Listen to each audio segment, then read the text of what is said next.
कभी सोचा है कि कुछ सही शब्द अगर सही मौके पर बोले जाएं तो किसी की जिंदगी का रुख बदल सकते हैं। मतलब क्या हो अगर रोजमर्रा की बातचीत में इस्तेमाल होने वाले कुछ बहुत ही आम से शब्द असल में एक तरह की जादुई ताकत रखते हो। बिल्कुल। आज हम इसी आइडिया की गहराई में उतरने वाले हैं। ये सब टिम डेविड की किताब मैजिक वर्ड्स पर आधारित है। और टिम डेविड की कहानी भी बड़ी दिलचस्प है। हाँ, वो पहले एक पेशेवर जादूगर थे। जादूगर? और अब एक कम्युनिकेशन ट्रेनर हैं। बिल्कुल। और उनका मानना है कि असली जादू हाथ की सफाई में नहीं बल्कि लोगों को समझने और उनसे जुड़ने में है। सही बात है। और आज हमारी कोशिश यही समझने की है कि 7 बहुत ही सरल शब्द, हाँ लेकिन, क्योंकि, अगर, मदद, धन्यवाद और किसी का नाम, ये कैसे हमारे रिश्तों पर, हमारे काम पर, मतलब हमारी पूरी सोच पर असर डालते हैं। जैसा कि लेखक कहते हैं, बातचीत कोई जादू नहीं है, लेकिन जब वो काम करती है तो किसी जादू से कम भी नहीं लगती। देर से घर आई है, उसे होमवर्क करना है, पर वो टीवी देखना चाहती है। हाँ, ये तो आम बात है। और बस बहस शुरू हो जाती है, आवाजें ऊंची होती हैं और बात कहीं नहीं पहुंचती। एक दीवार से टकरा कर रह जाती है। हाँ, लेखक के मुताबिक ऐसा इसलिए होता है क्योंकि हम बातचीत शुरू ही टकराव से करते हैं। बिल्कुल। और यहीं पर हमारा पहला जादुई शब्द काम आता है, हाँ। हाँ, ये सिर्फ किसी बात पर हामी भरना नहीं है, ये एक तरह से दरवाजा खोलने जैसा है। ये कहने जैसा है कि मैं तुम्हारी बात सुन रही हूँ और हम एक ही टीम में हैं। इसके पीछे का मनोविज्ञान बहुत गहरा है। मतलब हम इंसान सामाजिक जुड़ाव के लिए बने हैं। सही है। तो जब हमें ना सुनने को मिलता है तो हमारा दिमाग उसे एक तरह के रिजेक्शन की तरह लेता है, एक सामाजिक अस्वीकृति। हाँ, और ये एक डर पैदा करता है। एक सर्वे तो ये भी कहता है कि लोग पब्लिक स्पीकिंग से मौत से भी ज्यादा डरते हैं। अच्छा। हाँ, और इसकी सबसे बड़ी वजह है हजारों लोगों द्वारा ठुकराए जाने का डर। हाँ, शब्द उस डर की दीवार को गिरा देता है। इसी डर को कम करने के लिए लेखक एक बड़ी मजेदार स्ट्रैटेजी बताते हैं।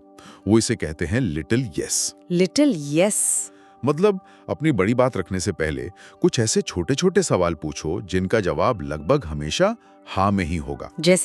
जैसे हम दोनों चाहते तो यही हैं कि इस मसले का कोई हल निकले, है ना? या फिर आप भी तो यही चाहते हैं कि आपकी टीम का काम आसान हो। और ये सिर्फ महसूस करने की बात नहीं है, इसका असर आंकड़ों में भी साफ दिखता है। हाँ, एक स्टडी हुई थी जिसमें पाया गया कि जिन सेल्स पर्सन ने अपनी बातचीत की शुरुआत में सामने वाले से 3 छोटे-छोटे हाँ सुन लिए, 3 हाँ? हाँ, उनकी डील क्लोज करने की सफलता दर 18% से बढ़कर 32% हो गई। अरे वाह, ये तो लगभग 77% की बढ़त है। बिल्कुल, ये दिखाता है कि शुरुआती सहमति आगे की मुश्किल बातचीत के लिए कितना पॉजिटिव माहौल बना देती है। इसे करने के कुछ बड़े आसान तरीके भी हैं। एक तो है टैग क्वेश्चन, मतलब अपनी बात के आखिर में है ना या ठीक है लगा देना। हाँ, ये बहुत काम करता है। दूसरा है बैक ट्रैकिंग। आप सामने वाले की कही बात को अपने शब्दों में दोहराते हैं, जैसे तो अगर मैं सही समझ रही हूँ तो आपका कहना है कि। इससे उन्हें लगता है कि उनकी बात सुनी जा रही है, सिर्फ जवाब देने के लिए नहीं बल्कि समझने के लिए। सही। और 2 और दिलचस्प तकनीकें हैं। एक है LY वाले शब्दों का इस्तेमाल, हाँ। जैसे जाहिर है या स्वाभाविक रूप से। हाँ। ये शब्द आत्मविश्वास दिखाते हैं। और फिर हैं बार्नम स्टेटमेंट्स। बार्नम स्टेटमेंट्स, ये क्या है? ये वो बातें हैं जो सुनने में बहुत पर्सनल लगती हैं पर असल में लगभग हर किसी पर लागू होती हैं। जैसे ज्योतिष में होता है। बिल्कुल, जैसे आप बाहर से भले ही मजबूत दिखते हो पर अंदर से बहुत संवेदनशील हैं। ये सुनते ही हमें लगता है कि कोई हमें कितनी अच्छी तरह समझ गया और हम उनकी बात पर ज्यादा भरोसा करने लगते हैं। एग्जैक्टली। लेकिन यहाँ एक खतरा भी है ना? अगर हम सिर्फ टकराव से बचने के लिए हर बात पे हाँ कहने लगे तो हम पीपल प्लीजर बन सकते हैं। आपने बिल्कुल सही नब्ज पकड़ी है। मतलब हमेशा दूसरों को खुश करने के चक्कर में अपनी जरूरतें ही भूल जाना। हाँ, महात्मा गांधी की एक बात यहाँ एकदम सही लगती है। क्या? उन्होंने कहा था, गहरी सच्चाई से निकली हुई ना वो उस हाँ से बेहतर है जो सिर्फ किसी को खुश करने या मुसीबत से बचने के लिए कही जाए। वाह, मतलब आपका हाँ आपकी सच्चाई से जुड़ा होना चाहिए। बिल्कुल। ठीक है, तो हाँ से हमने कनेक्शन बना लिया, एक दरवाजा खोल दिया। लेकिन उस दरवाजे से अंदर जाकर बातचीत को सही दिशा कैसे दें? यहीं पर कुछ शब्द स्पॉटलाइट की तरह काम करते हैं और उनमें सबसे ताकतवर है लेकिन। ओह, लेकिन? ये तो हम सब ने महसूस किया है। खासकर परफॉर्मेंस रिव्यू में। हाँ हाँ बिल्कुल। मैनेजर 5 अच्छी बातें बताते हैं, फिर कहते हैं लेकिन, और हमें सिर्फ वही लेकिन के बाद वाली आलोचना याद रह जाती है। सही बात है। किताब में इसे बट इरेजर इफेक्ट कहा गया है। But eraser? हाँ, जैसे ही हम लेकिन सुनते हैं, हमारा दिमाग उससे पहले की सारी तारीफ को मिटा देता है। बिल्कुल। पर इसी इरेजर का इस्तेमाल हम पॉजिटिव तरीके से भी कर सकते हैं। वो कैसे? मान लीजिए आपको किसी मीटिंग में जाने का मन है पर आप व्यस्त हैं। अगर आप कहते हैं मैं आना चाहता हूं लेकिन मैं व्यस्त हूं, तो जोर आपकी व्यस्तता पर है। लेकिन अगर आप कहें मैं व्यस्त हूं लेकिन मैं आना चाहता हूं, तो पूरा जोर आपके इरादे पर चला जाता है। मतलब लेकिन के बाद जो आता है वही दिमाग में रह जाता है। ये कमाल का है। अच्छा, अब अगले शब्द पर आते हैं, क्योंकि। ये तो बहुत ही आम शब्द है, इसमें क्या जादू हो सकता है? इसका जादू इसकी सादगी में ही छुपा है। अच्छा। हार्वर्ड में एक बहुत मशहूर स्टडी हुई थी। अच्छा। एक रिसर्चर ने फोटोकॉपी मशीन की लाइन में लगे लोगों से आगे जाने के लिए कहा। जब उसने सिर्फ अनुरोध किया तो 60% लोग मान गए। ठीक है।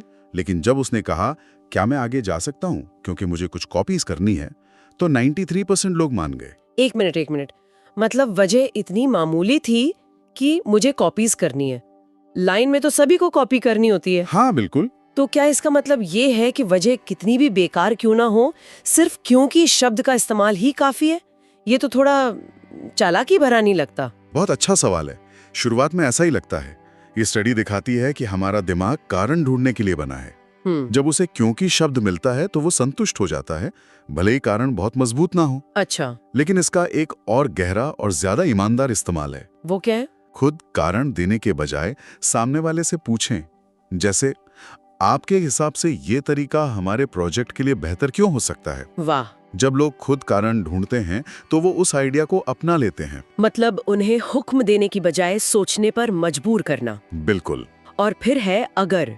ये शब्द तो संभावनाओं की एक पूरी दुनिया खोल देता है। हाँ, अगर बिना किसी दबाव के काम करता है। एक स्टडी में जब लोगों से सीधे सीधे कुछ करने को कहा गया तो 76.5% लोगों ने जानबूझकर उल्टा किया। अच्छा? सिर्फ ये जताने के लिए कि मैं अपनी मर्जी का मालिक हूँ। हाँ। लेकिन जब सलाह अगर आप ऐसा करें तो के साथ दी गई तो 73% लोगों ने उसे खुशी खुशी मान लिया। ये तो मैंने भी महसूस किया है। जब कोई कहता है मैं ये नहीं कर सकती, तो हमारा पहला रिएक्शन होता है अरे तुम कर सकते हो, और वो एक बहस बन जाती है। हाँ, किताब में सुझाया गया है कि इसकी जगह पूछें अगर तुम ये कर सकते तो कैसे करते। ये सवाल अचानक सोच के सारे बंद दरवाजे खोल देता है और इंसान को समस्या से हटाकर समाधान की तरफ ले जाता है। कभी ऐसा हुआ है कि आप किसी भीड़ भाड़ वाली पार्टी में हो, चारों तरफ शोर हो रहा है और अचानक कोई आपका नाम लेता है और आपका ध्यान बाकी सब कुछ छोड़कर तुरंत उस आवाज की तरफ खींच जाता है? हाँ, ये कोई संयोग नहीं है, ये एक तरह की दिमागी वायरिंग है। मनोविज्ञान की भाषा में इसे बॉटम अप अटेंशन ट्रिगर कहते हैं। Bottom up attention trigger. हाँ, और आपका नाम उस बाहरी ट्रिगर का सबसे शक्तिशाली उदाहरण है। मतलब ये सिर्फ एक शब्द नहीं, एक भावनात्मक संदेश है जो कहता है आप मेरे लिए महत्वपूर्ण है। बिल्कुल। ये पहचान से इतना ज्यादा जुड़ा है। किताब में इम्प्लिसिट ईगोटिज्म का जिक्र है। ये क्या चीज है? ये एक बहुत ही मजेदार मनोवैज्ञानिक चीज है। इसका मतलब है कि हम अनजाने में उन चीजों की तरफ आकर्षित होते हैं जो हमारे नाम से मिलती जुलती हैं। जैसे रिसर्च बताती है कि जिन लोगों का नाम पीटर है वो पेप्सी को ज्यादा पसंद करते हैं। क्या बात है। और डेनिस या डेनियस नाम के लोग डेंटिस्ट बनने की ज्यादा संभावना रखते हैं। कमाल है। एक और चौंकाने वाला आंकड़ा है कि अमेरिका के जॉर्जिया राज्य में जॉर्जिया नाम वाली महिलाओं की संख्या बाकी राज्यों के औसत से 88% ज्यादा है। ये तो गजब है। तो इसका सही तरीके से इस्तेमाल कैसे किया जाए, मतलब बिना चापलूस लगे? इसका सबसे अच्छा इस्तेमाल है टीम में। जब एक लीडर किसी टीम मेंबर का नाम लेकर उसकी बात सुनता है तो वो सिर्फ एक कर्मचारी नहीं बल्कि एक इंसान की तरह महसूस करता है। और इससे खुलापन और सहयोग बढ़ता है। हाँ, तनाव की स्थिति में भी चिल्लाने की बजाय किसी का नाम लेकर शांत और सम्मानजनक स्वर में बात शुरू करने से माहौल को ठंडा किया जा सकता है। और नए लोगों से मिलते समय नाम याद रखना तो एक सुपर पावर जैसा है। मैं तो अक्सर भूल जाती हूँ। इसकी कुछ आसान तकनीकें हैं। जब कोई अपना नाम बताए तो बातचीत में 1-2 बार स्वाभाविक रूप से दोहराएं। या आप उनके नाम का मतलब पूछ सकते हैं, इससे नाम याद रह जाता है। अच्छा आइडिया है। या फिर जाते समय नाम का इस्तेमाल करें, जैसे आपसे मिलकर बहुत अच्छा लगा राहुल। ये छोटी छोटी बातें एक गहरा कनेक्शन बनाने में मदद करती हैं। बस ये ध्यान रखना है कि इसका ज्यादा इस्तेमाल बनावटी ना लगे। बिल्कुल।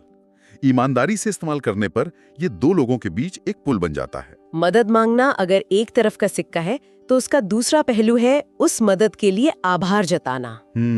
और धन्यवाद कहना सिर्फ एक अच्छी आदत नहीं है, इसके पीछे भी गहरा मनोविज्ञान छिपा है। बिल्कुल। हम सब इंसान हैं और हम जानना चाहते हैं कि हमारे काम की कोई कीमत है, कि हमारे होने से कोई फर्क पड़ता है। सही बात है। एक स्टडी कोयले की खदानों में काम करने वाले मजदूरों पर की गई थी। अच्छा। जब उनके सुपरवाइजर ने उनके काम के लिए उन्हें पर्सनली धन्यवाद दिया और उनकी तारीफ की, तो उन मजदूरों की प्रोडक्टिविटी 30% तक बढ़ गई। 30%? और सिर्फ इतना ही नहीं, उनकी क्रिएटिविटी और प्रॉब्लम सॉल्व करने की क्षमता 3 गुना तक बढ़ गई। 3 गुना? ये तो किसी भी कंपनी के लिए बहुत बड़ी बात है जी। इसका मतलब है कि हमें सिर्फ बड़ी जीतों का इंतजार नहीं करना चाहिए। बिल्कुल। कार्यस्थल पर एक थैंक्स कल्चर बनाना बहुत जरूरी है। छोटी छोटी कोशिशों को भी सराहें। किसी सहकर्मी को सिर्फ ये कहना कि उस मीटिंग में तुम्हारा आइडिया बहुत अच्छा था, या उस रिपोर्ट के लिए शुक्रिया, तुमने मेरा बहुत समय बचा लिया। ये टीम का मनोबल आसमान पर पहुंचा सकता है। हाँ, एक सच्ची तारीफ और समय पर कहा गया धन्यवाद सबसे बड़ी प्रेरणा बन सकता है। अब एक आखिरी और बहुत जरूरी सवाल पर आते हैं। मान लीजिए हमने इन सारे शब्दों का इस्तेमाल करना सीख लिया, लेकिन फिर भी सामने वाला हमारी बात नहीं मान रहा, वो हिचक रहा है। ऐसा क्यों होता है? लेखक कहते हैं कि ऐसा 4 मानसिक रुकावटों की वजह से होता है। दबाव महसूस करना, अविश्वास, अंदरूनी संदेह और जड़ता। जड़ता मतलब बदलाव से डरना। हाँ, और हर रुकावट को तोड़ने का एक अलग तरीका है। ये तो बहुत दिलचस्प है। तो अगर किसी को दबाव महसूस हो रहा हो तो क्या करें? तो सीधा जोर डालने की बजाय इसे थर्ड पर्सन में कहें। जैसे अगर कोई और आपकी जगह होता तो शायद वो इस मौके को जरूर देखता। अच्छा, इससे बात सीधे उन पर नहीं आती। हाँ, और उनकी रक्षात्मक भावना कम हो जाती है। और अगर उन्हें हमारी बात पर भरोसा ही ना हो, मतलब अविश्वास हो, तो उनके शक को पहले ही मान लीजिए। कहिए, मैं जानता हूं कि इस फील्ड में लोग बहुत बड़े बड़े वादे करते हैं, लेकिन एक पल के लिए सोचिए, अगर किसी के पास सच में इसका समाधान हो तो। इससे उन्हें लगता है कि उनकी शंका को समझा गया है। बिल्कुल। और संदेह का क्या, जो एक अंदरूनी दुविधा है, उसके लिए एक सरल और बिना दबाव वाला निमंत्रण दें। अगर मैं आपको बस 5 मिनट में ये दिखा सकूं कि ये कैसे काम करता है, तो क्या आप देखना चाहेंगे? ये दबाव कम करता है और जिज्ञासा पैदा करता है। और आखिर में आती है जड़ता, यानी जैसा चल रहा है चलने दो वाली सोच। हाँ, बदलाव से तो हम सब डरते हैं।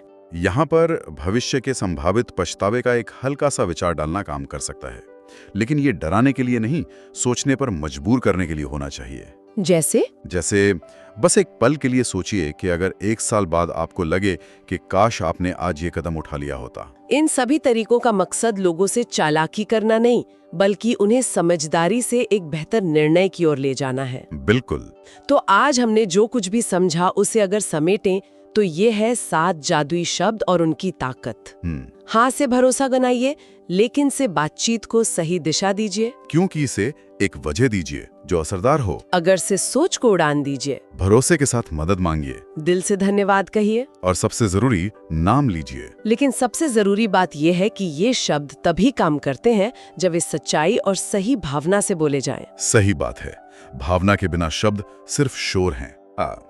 जैसा कि माया एंजेलो ने कहा था, लोग भूल जाएंगे कि आपने क्या कहा, लोग भूल जाएंगे कि आपने क्या किया, लेकिन लोग ये कभी नहीं भूलेंगे कि आपने उन्हें कैसा महसूस कराया। वाह, असली जादू शब्दों में नहीं, उस एहसास में है जो आप पैदा करते हैं। बिल्कुल। तो शुरुआत छोटी हो सकती है। शायद इस हफ्ते सिर्फ एक शब्द पर ध्यान दें। लोगों की बातें ज्यादा सुने, सोच समझकर बोलें और देखें कि कैसे आपकी बातचीत में धीरे धीरे एक नया असर दिखने लगता है। लोग आपकी बातों को सिर्फ सुनेंगे नहीं, बल्कि महसूस भी करेंगे। बिल्कुल। और जाते जाते एक सवाल छोड़ जाते हैं। इन 7 शब्दों के अलावा ऐसा कौन सा एक शब्द है जिसका इस्तेमाल किसी की अपनी बातचीत में सबसे ज्यादा असर डालता है, चाहे वो असर अच्छा हो या बुरा, और क्यों? इस पर सोचिएगा।